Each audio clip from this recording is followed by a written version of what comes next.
This is episode number 578 of the InnerFight podcast. Welcome back to another edition of the show, folks. Thanks a lot for tuning in to this, the 578th edition of the show. Gee, we're almost at 600. Massive shout out to our show sponsors, as always, Smith Street Paleo. Hop over smithstreetpaleo.com. You know what it's all about. Go and get involved in it. It's only going to make you feel better. Come on. What are you waiting for? That's a good plug for them for today. Email them hello@smithstreetpaleo to find out exactly what's going on and how they can also help you. Today, as you may see, if you're watching the video version over there on YouTube, I'm here. I'm on my own. This is listener Q&A, few updates as well. Actually, for those of you who are a little bit geeky about this podcasting thing, this is probably one of the hardest shows to do. I have me and I have the camera, and that's about it. And I have to talk for about 40 minutes. And hopefully I don't say too many ums, ahs, and I get all of my words in the right order. But as you know, almost 600 shows in, as I said there, it's not my first rodeo, so it should be okay. Those of you that are watching the YouTube version will also see that I have a new headset. It's very nice and actually works super well.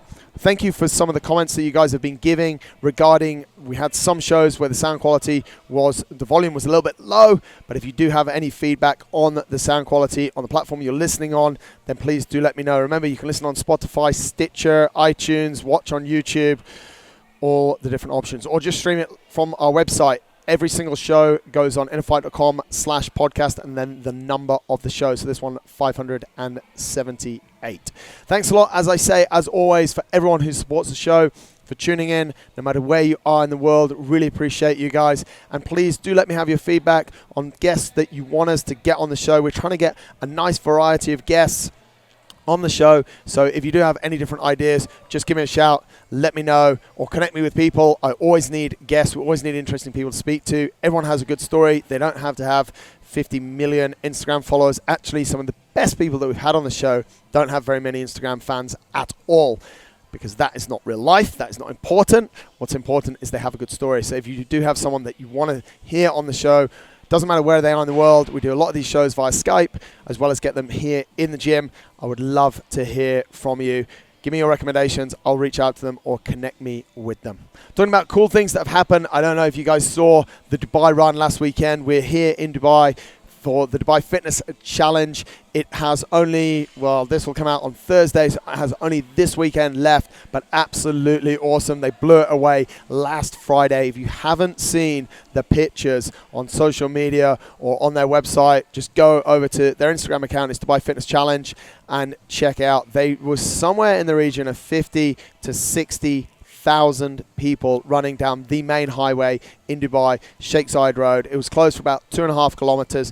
Absolutely iconic. All those buildings that you see in all the pictures, that was the road that we ran on. They closed one side of it. The Crown Prince of Dubai was there as well. It was truly, truly unique. I think a lot of people don't actually realize what they are part of in that run on the weekend, on Friday morning. It started about 6:30. There was 10K. There's also a 5K as well.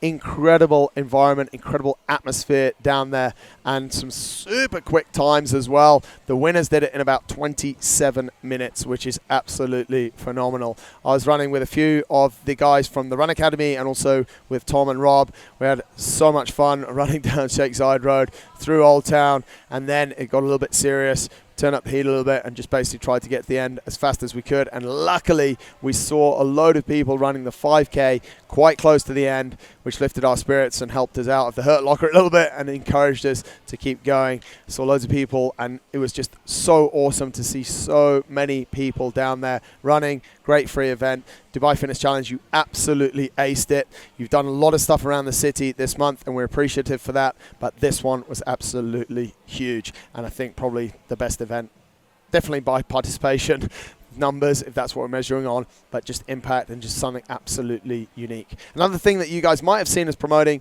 over the last month is the City is a Gym concept, which actually closes out this weekend. We're hoping that those guys might keep that going, but hop over to DubaiFitnessChallenge.com and you can check out exactly what that is. But essentially, we've made 30 different workouts in 30 different locations around the town, iconic historic areas where you can just go and you just scan the QR code and just do a workout. It's absolutely awesome. For those of you that have taken advantage of it, thank you very much for your support.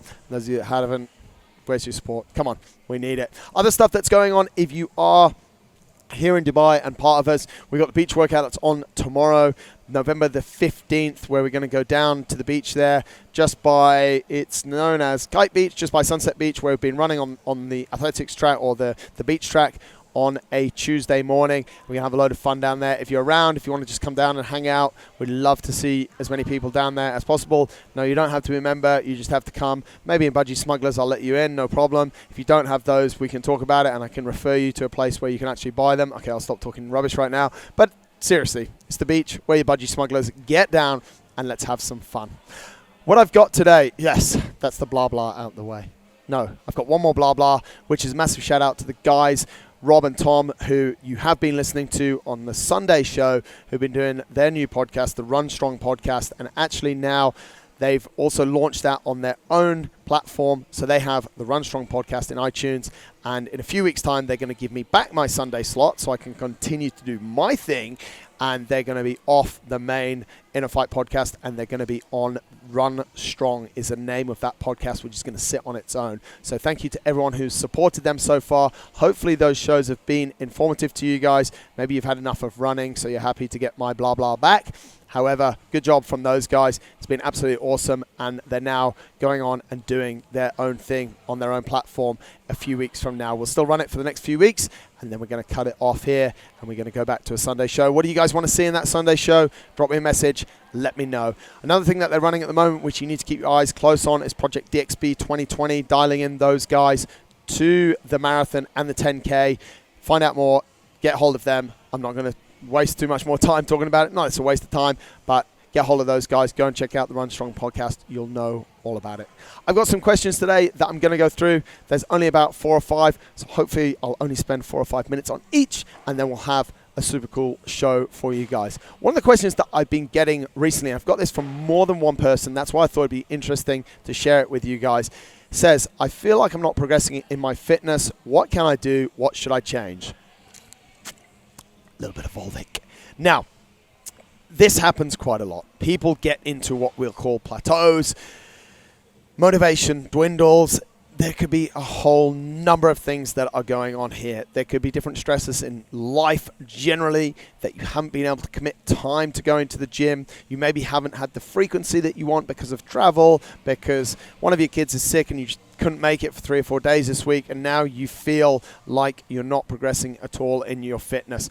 You think that you should change things, but actually what I really encourage people to do is take things back a little bit and a little bit back to basics. So if this is you, just sit down and always say, write a little inventory of what's going on. Just take account of what's happening, what you've got, what you're good at, where you're at on different things. You might realize from that you're actually not doing too badly.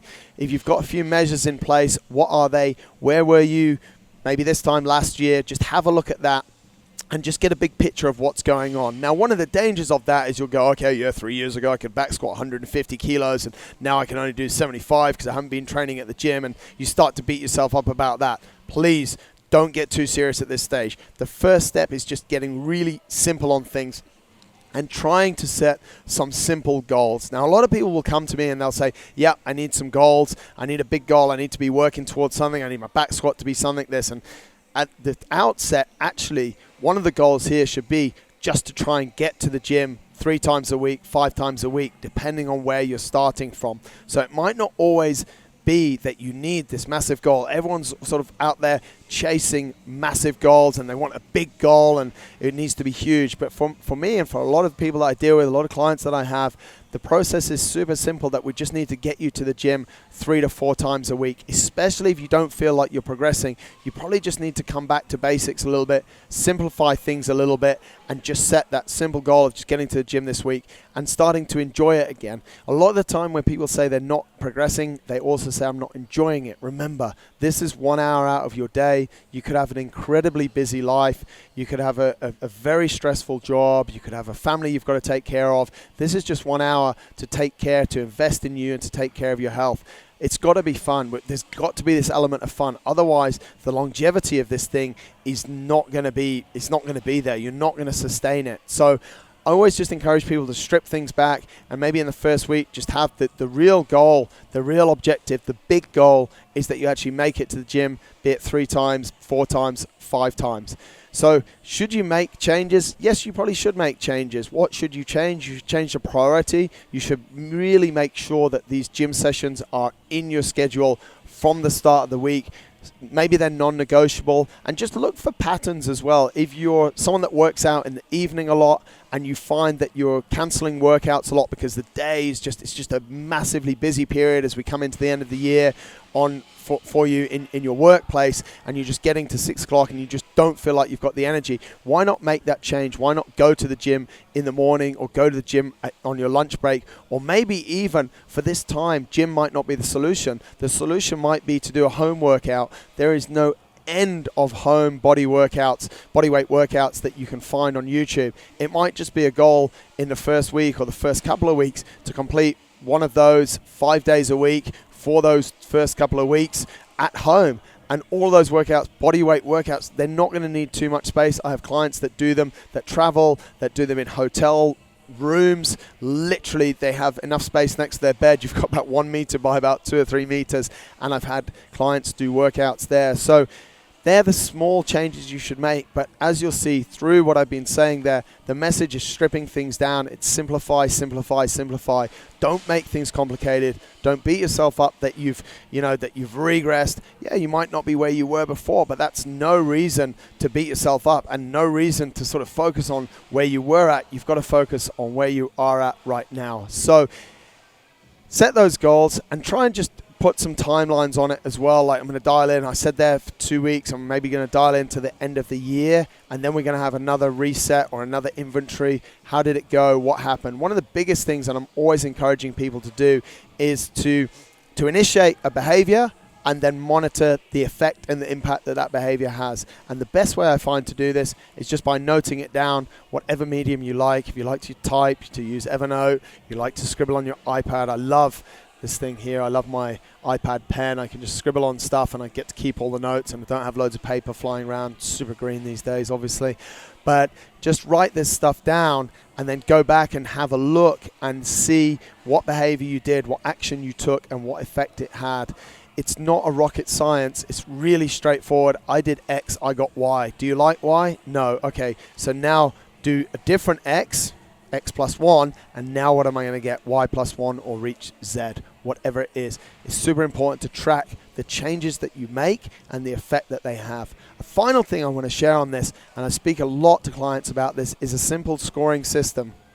You might think that your fitness is not progressing. It might not be progressing numbers-wise. You might not be back squatting more. You might not be beating your 5K time. But sometimes fitness is about a lot more than just that number. Fitness is about how it made you feel, how it gave you energy during the day.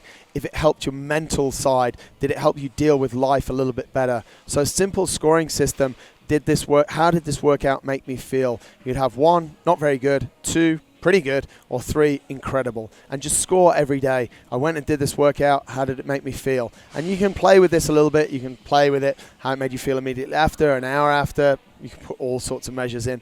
Making it simple, just think about that workout at the end of the day. If you did it earlier in the day, how did it make you feel at the end of the day? And I want 2s and 3s every single day, because it shouldn't make you feel worse. It might do in the immediate aftermath, but later on in the day, you should feel a lot better. So that's really my answer there for that question. Leading on from this, there's another question that I've been speaking to quite a few people about, and people are asking me, like, why am I doing this? And how can I really figure out my motivation behind my actions? And this for me is actually, it's super simple, guys. We have to understand the huge benefits of physical exercise. What happens in our body, the chemicals that we release, the reaction that we have in the brain, and the benefit of that on us as humans. We are designed to move. We're going to feel immediately better in the aftermath of a workout. Not straight away, maybe not. But if you've had a hard workout, here at InnerFight, you'll feel pretty rough, maybe for about 15 to 20 minutes, but then you'll start, these endorphins as we know them, will start to release. Dopamine is your happy hormone, is going to start to come into your body. That's really why you're doing it. And this is powering energy for life. You just feel so amazing. And that's why I try and encourage people to, if you are struggling, you're struggling to fit that workout in, just be committed, get up a little bit earlier, get to the gym, because you're going to feed off these endorphins throughout the day. And you're just going to feel so much better. It'll be hard. It'll be hard to go to bed at the right time that night, the night before.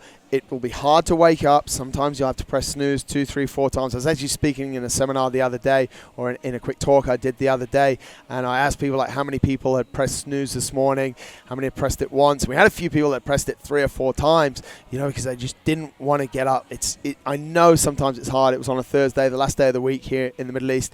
That's the hard part. Once you're there and the reward you get from it, that's why you're doing it. You'll feel absolutely amazing. And then when we move that from that simple base to the more complex side, your real motivation behind your actions, it could be to hit that big goal. It could just be to be fit and strong for your family. I'm hearing this more and more. Fathers just want to be great role models for their children. Females as well. I know the mum is often a great role model now. Dad can't walk around anymore with this beer guy. He just wants to be able to play with his kids and just wants to be a role model and give his children sport and fitness and health and well-being. So you've got to really dig around a little bit for that motivation behind your actions and really start to understand why you're doing it. Another thing, and a question that I actually got asked in that talk that I was doing on last week was, someone said, I know I have time, but I'm still not able to make everything fit. What should I do? Time is the key, right? Now, everyone has time. We all have the same amount of time. Why are you able to do it? Why am I not able to do it? This is like constantly going around in the head. I don't think it's a lack of time.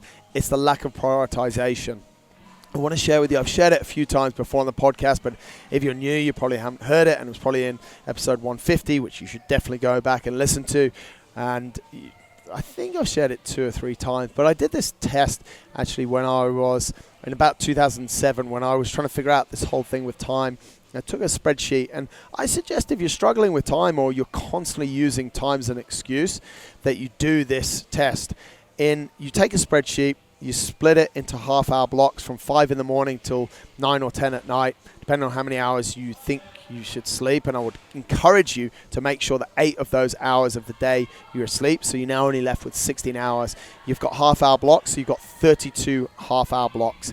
There's certain things that you have to do. You probably have to go to work. You probably have to eat. There's all things that you are sort of what we'd call fixed in every day. Like, I understand if you have a job and it's a 9-to-5 job, then you should be on it. One thing before you do this, and this is a thing that we did in the coach here at InnerFight quite recently, is we took it's relatively new, the function on the iPhone, and went into screen time and did a little bit of analysis in screen time. How much time a day average are you spending on the screen of your phone, and where are you spending it? Now, we found that one of the biggest time suckers is WhatsApp, and a lot of communication in businesses, in life in general, is now in WhatsApp. So it's a little bit distorted whether you're just chatting with friends or whether it's actually the business side of your life. However, we then looked at things like social media apps, how long people are spending on Instagram daily, Facebook daily, and your iPhone pulls together all of the social media, other things, how much time you're spending on mail. So it'll break it all down for you. Another thing that it will do as well is it tells you how many times you pick up your phone and how many notifications you have on your phone. Now, if you follow me on social media, you'll know that I've spoken about this before. I think people should be limiting, let's say, the amount of notifications they have on their phone. I actually personally, since August, since about a year now, I've had no interruptions on my phone. So when I get a WhatsApp, it doesn't actually ping. I don't get it on my watch. Nothing like that happens. And what I then did from August was when I open my phone, I don't even see that I've got WhatsApp notifications, for example. I never see an Instagram notification. So you never get those red bubbles. And I can't remember which podcast I was listening to, But there's a lot of science behind why that bubble is red on messages. Why, when it says like you've got 55,000 WhatsApps, it's in like a red bubble. Same with email. This is all on iPhone. Sorry, Android users, but I'm sure you have something that's equally as good, or probably not quite as good, because that's why you're on Android and you've settled for not quite as good. I shouldn't really get into that debate with myself on my own podcast, but still, some of you are listening on Stitcher, and I appreciate that. Some of you are listening on Spotify, and I appreciate that. For everyone else, obviously, you listen on iTunes, and you rock. And yeah, this debate between myself and anyway, there's a reaction, and it's a chemical reaction in the brain. When we see that red mark, it means alert, it means stop, and basically when it comes to a WhatsApp message, it means read me. So what happens, and I found myself doing this a lot, and to be honest, I still do, so it's not cured at all, but I would pick up my phone to send someone a message, and it could be something important, it could be not something important, or to post something to Instagram, whatever. And literally 15 minutes later, I would put my phone down, and I'd go, oh no, I was, and I'd be in this big Omar, and what was I actually supposed to do with my phone? And I couldn't remember why I'd picked up my phone, because I'd got so distracted. I'd lost 15 minutes and hadn't sent that message to mum saying, Mum, I love you. So I turned off everything, all of the notifications, not the notifications, but the fact that you don't see that red circle with the number of messages in it. That doesn't happen. So if I want to check WhatsApp, I actually have to physically go into WhatsApp and check it. Now, some of you might say, yeah, but then I'll be checking it all the time, and that's detrimental. Yes, you have to fit it in with what's going on, but you have to really have almost like a no bullshit policy here. You have to have complete honesty of what's happening and how important those things are.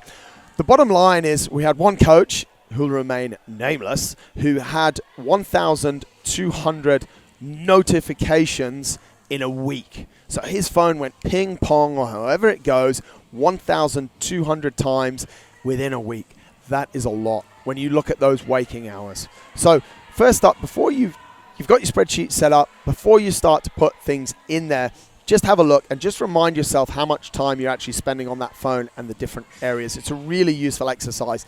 I then have, every week when that screen time report pops up, I want to see my percentage screen time go down. It's really good when I'm running ultras because it's virtually zero. And then the week after, it's like your screen time is up 300%. It's like, dude, I know, because I was in a place where I couldn't use my phone before. You now know what time you've got. You've got these half-hour blocks, 5 a.m., 16 hours, whatever time you get up, 6 a.m., and just put in there what you want to achieve. And for those 2 weeks, just for these 2 weeks of your life, please, just commit and execute. Commit and execute. Be ready to say no.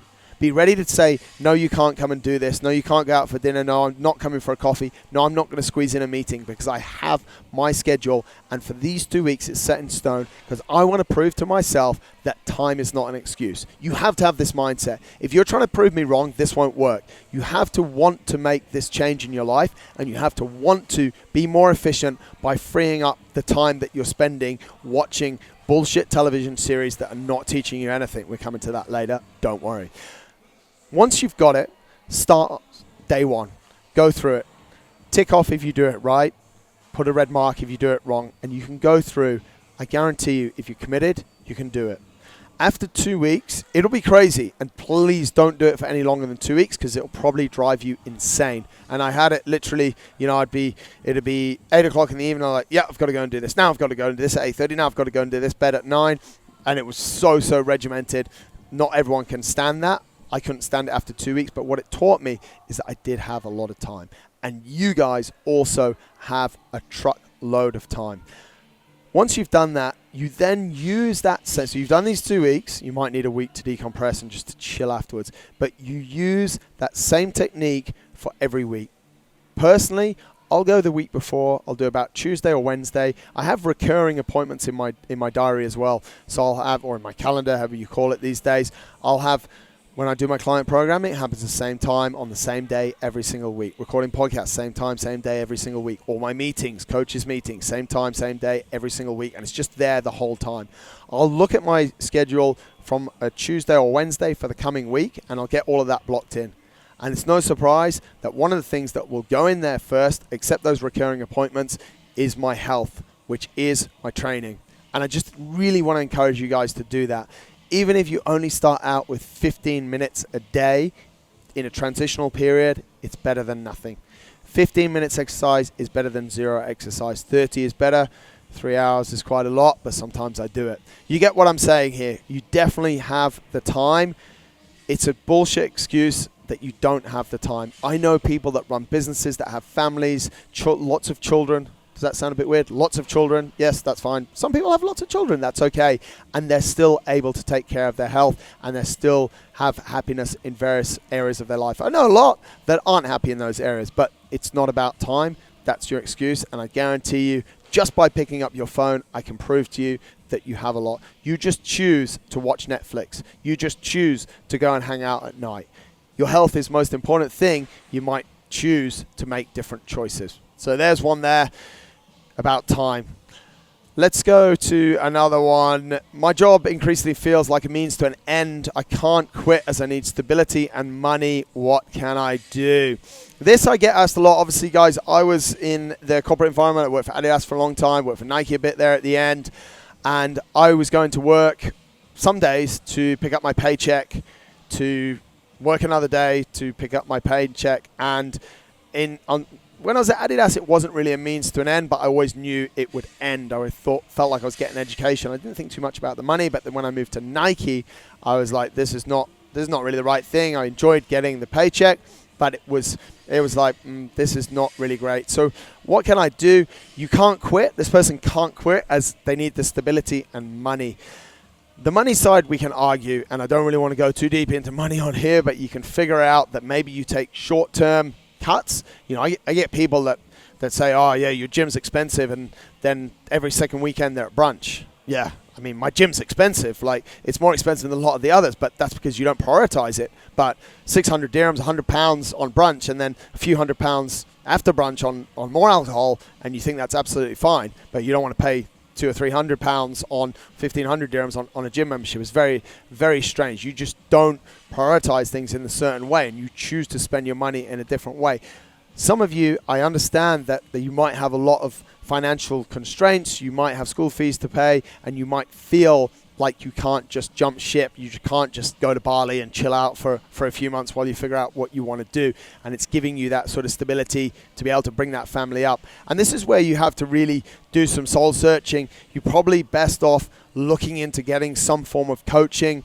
You're probably, we talked about this on, which show was it? Let me just pull it up here. It was with Alan a couple of weeks ago. It was with Alan Stein, 574, where he talked about self-awareness, winning habits, and living in the moment. We also talked about the stigma around things like counseling for things like this, what I'm talking about now. And if you want, for example, if you want to get fit, you go to a gym. If you have a cold, you go to a doctor. If you want to help with your finances, you go to a financial advisor. So if you want a little bit of help with your structure of your life and when you're going to achieve what, and if you're worried that you're not enjoying what you're doing, but how to jump out into something else or to change career, then why not go and see someone who's qualified in that area?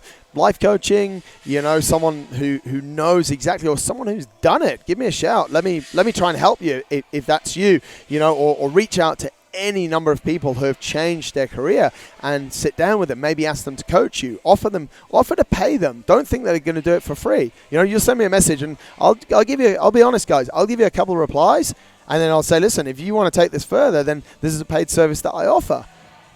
So don't think that you're going to get great advice for free the whole time. We know it with lawyers. They'll give you a little, I'm not sure how many lawyers we have listening, but you'll a couple of lawyers, they'll give you a few things, and then you can come into my office and we can formalize an agreement. And it's like, that's their trade. You don't give your trade away and your trade secrets for free. So hire someone to help you. I think that's something that is, and that's what Alan was talking about in that podcast. I really, really enjoyed that podcast, 574. There's a stigma around, you might need a counselor, you might need a life coach. It's not because you're at rock bottom. It might be because you're at rock bottom, and then if you've gone and got help, then that's amazing because you're crawling out from rock bottom. But at the same time, you just want to probably level yourself up. You want to take life to the next step. You're in the job, but it's a means to an end. That's the question here. You can't quit as you need the stability and money. Get someone who's professional in that area, and there are people around to help you figure out. And it could be a 3-month plan, 6-month plan, 12-month plan. I've helped people, and it's been like a year plan to get them out of what they're doing. And some of them we haven't got out after a year because certain dynamics have changed in their life, but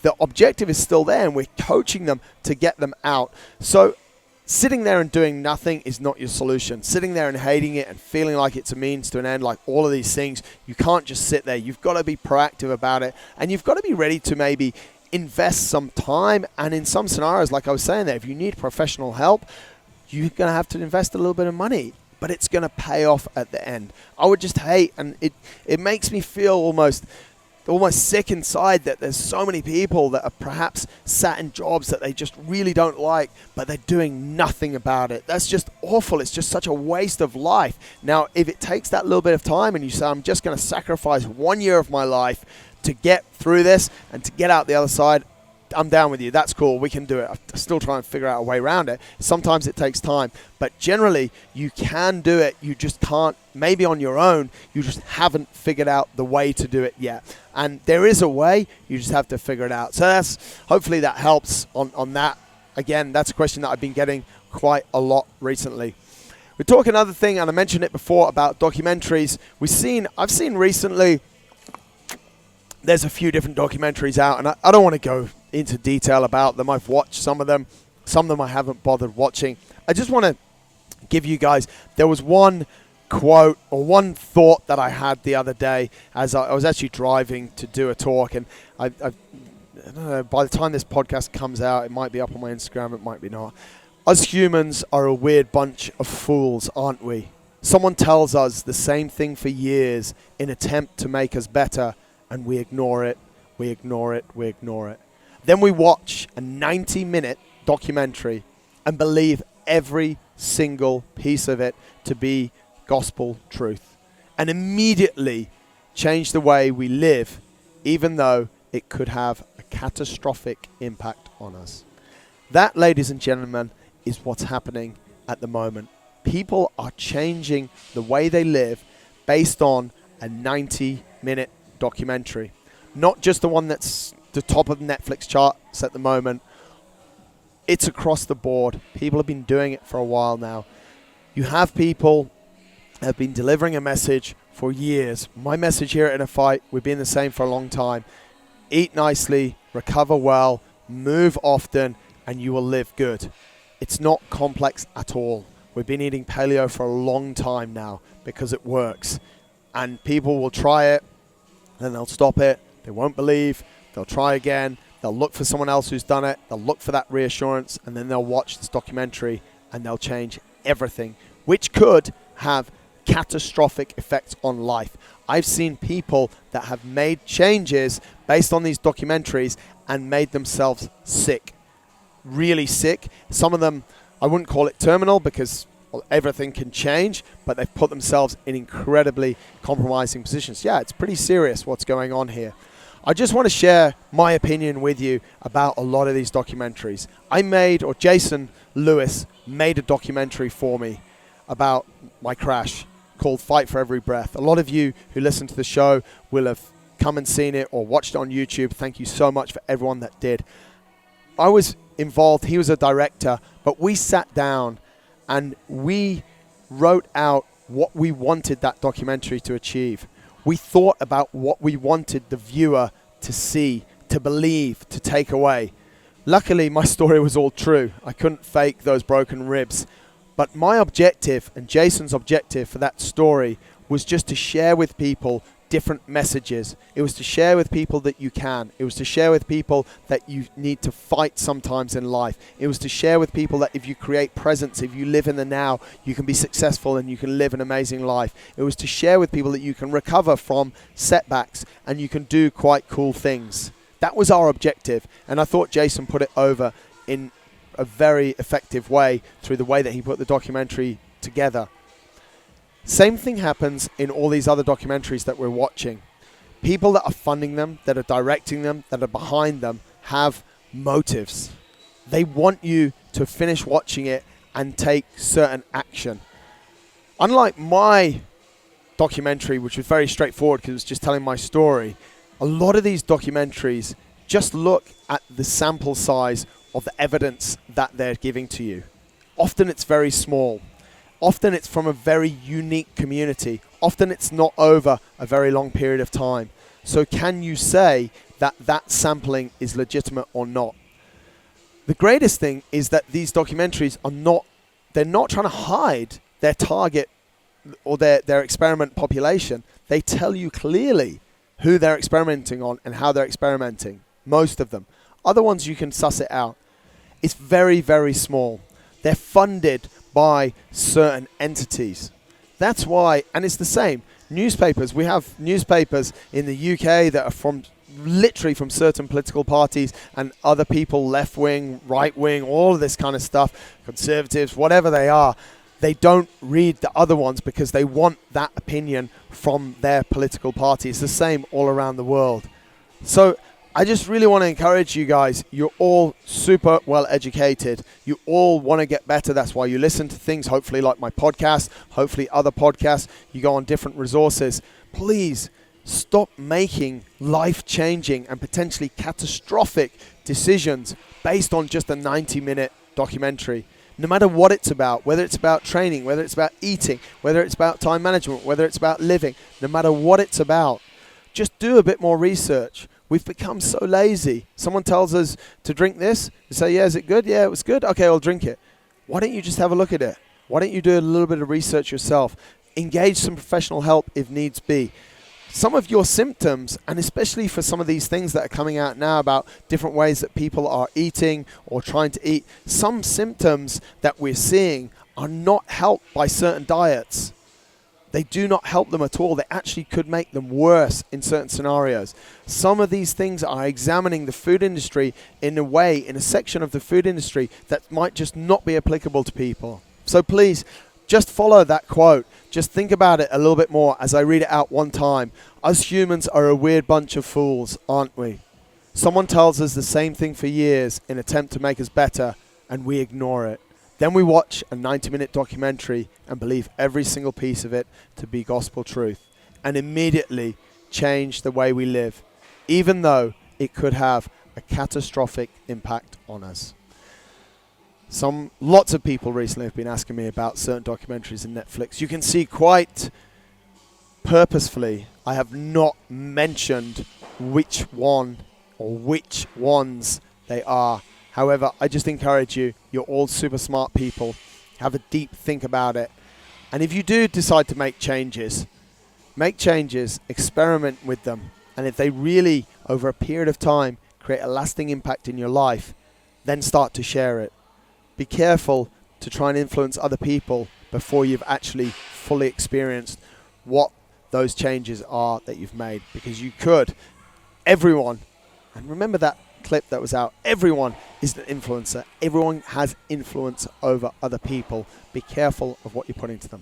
I think that's it. We're almost at 40 minutes and I've babbled on. I think that's maybe a strong point to finish and hopefully given you guys something to think about there as well. I know, as I say, you're all super smart people. You can make your own choices. And if you do decide to make choices based on that 90 minutes, I just hope it really works for you. But thank you for all the questions. Thank you for guys that continue to interact with me on social media.